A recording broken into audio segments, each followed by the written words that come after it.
কি কি রান্না হয়েছে? রান্না হয়েছে আলু বেগুন সাজনা দিয়ে চচ্চড়ি, একটা আচ্ছা নিরামিষ, আচ্ছা, এতে কোনো মাছ নেই, নিরামিষ। এখন শুধু সাজনা সাজনা। ভালো তো সাজনা খাওয়া। ছোটো মাছ দিলেও ভালো লাগতো, কিন্তু কি ছোটো মাছ আমি দিই। এটা হচ্ছে নিরামিষ, নিরামিষ। সাথে স্যালাড আছে, স্যালাড হুম, শুধু শসা, কারণ আমরা শুধু শসা ছাড়া অন্য কিছু খাই না। আমরা হচ্ছে খাওয়ার ঢুঙ্গি। লোকে শুনলে হবে কত কিছু খায় না এরা, কিন্তু শসার সাথে অন্য কিছু, গাজর টমেটো ভালো লাগে না, পেঁয়াজ তাও ঠিক আছে কিন্তু। আর করেছি ফুলকপি তো শেষ রজনীশ্বাস। শেষ রজনীর জন্য করেছি ফুলকপি দিয়ে আলু দিয়ে।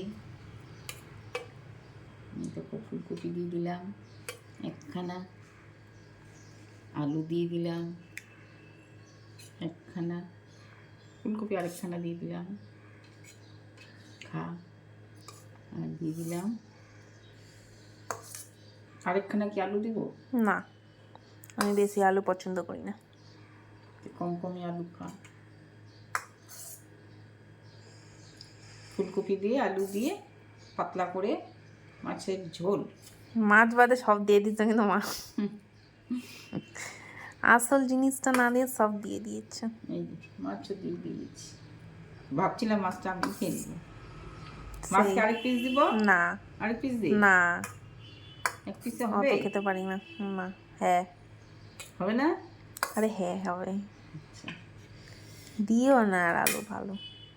এই যে আজকে আমাদের দুপুরের খাবার আলু বেগুন সজনা দিয়ে নিরামিষ চচ্চড়ি আর ফুলকপি আলু দিয়ে শেষ রজনী।